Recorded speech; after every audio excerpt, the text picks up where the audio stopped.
Trust ব্যাংকের trust money app থেকে কিভাবে অন্য ব্যাংকের অ্যাকাউন্টে টাকা ট্রান্সফার করবেন, অর্থাৎ মিউচুয়াল ট্রাস্ট ব্যাংকে টাকা ট্রান্সফার করবেন আজকের ভিডিওতে দেখিয়ে দেব।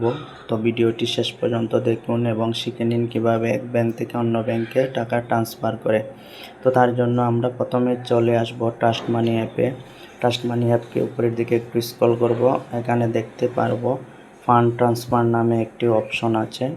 তো আমরা ফান্ড ট্রান্সফারে ক্লিক করব। ক্লিক করার পর এখানে তিনটি অপশন দেখতে পারবো: own account transfer, TBL account transfer, other bank account transfer.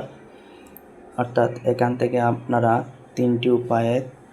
তিনটি মাধ্যমে আপনারা টাকা ট্রান্সফার করতে পারবেন। আমরা দেখাবো এখানে ট্রাস্ট মানি অ্যাপ থেকে কিভাবে মিউচুয়াল ট্রাস্ট ব্যাংকে টাকা ট্রান্সফার করবেন। তো এখানে দেখুন দুটি মাধ্যমে আপনারা টাকা ট্রান্সফার করতে পারবেন, বিএফটিএন এবং এনপিএসপি।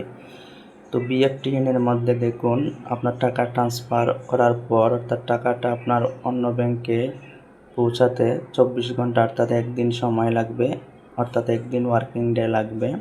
আর এনপিএসপির মাধ্যমে যদি আপনি অন্য ব্যাংকে টাকা ট্রান্সফার করেন তাহলে কিন্তু আপনার সেটা মুহূর্তের মধ্যেই, অর্থাৎ instant transfer to other bank, অর্থাৎ মুহূর্তের মধ্যেই আপনার টাকাটি ট্রান্সফার করার সাথে সাথেই আপনার যে ব্যাংকে টাকা ট্রান্সফার করবেন সেই অ্যাকাউন্টে টাকাটা ইজিলি জমা হয়ে যাবে। তো এখানে দেখুন আমাদের এই টাকা ট্রান্সফার করার জন্য যে অপশনগুলো বা ক্রাইটেরিয়াগুলো পূরণ করতে হবে সেগুলো হচ্ছে ফ্রম অ্যাকাউন্ট কার্ড। এখানে আপনাদের অ্যাকাউন্ট নাম্বারটি দিয়ে দিবেন, এটা অবশ্যই অটোমেটিক্যালি চলে আসবে। তো স্যালারি অ্যাকাউন্ট বা যে সেভিং অ্যাকাউন্ট যেটাই থাকুক সেটা আপনাদের এখানে সিলেক্ট করে নেবেন।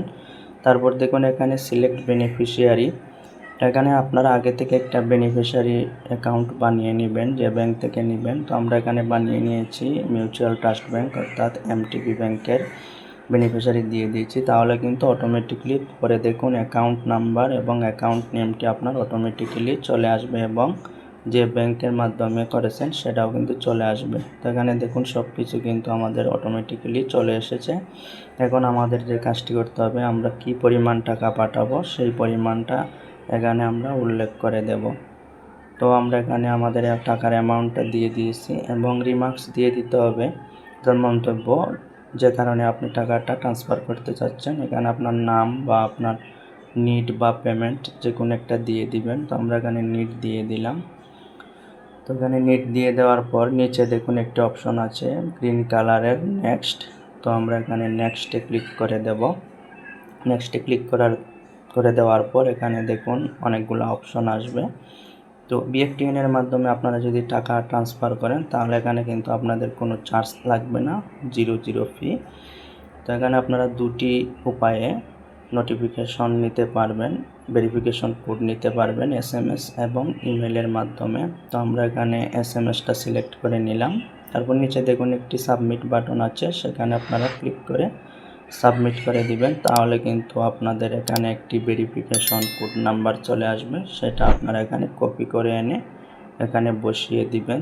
তারপর কিন্তু আপনাদের অ্যাকাউন্টে টাকাটা ট্রান্সফার হয়ে যাবে এবং সেটা কিন্তু একটা নোটিফিকেশনের মাধ্যমে আপনাদের এখানে দেখিয়ে দিবে।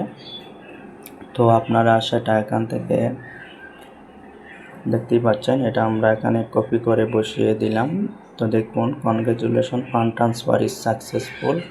তো এখান থেকে দেখুন নিচে একটি অপশন আছে গভর্নমেন্ট ভিউ রিসিপ্ট, এখান থেকে আপনারা ভিউ রিসিপ্টে ক্লিক করে আপনাদের ট্রানজ্যাকশন সম্পর্কে সম্পূর্ণ তথ্যটি দেখতে পারবেন। তো এখানে দেখুন দেখতে পাচ্ছেন সম্পূর্ণ ডিটেলসটি কিন্তু এখানে দেখা যাচ্ছে। তো সিকিউরিটির কারণে আমরা সেটা এখানে হাইড করে দিলাম, আপনারা এভাবে দেখে নিতে পারেন। তারপর দেখুন একটি ডাউনলোড বাটন আছে গ্রিন কালার, এখান থেকে আপনারা সেই রিসিপ্টটি ডাউনলোড করে নিতে পারেন।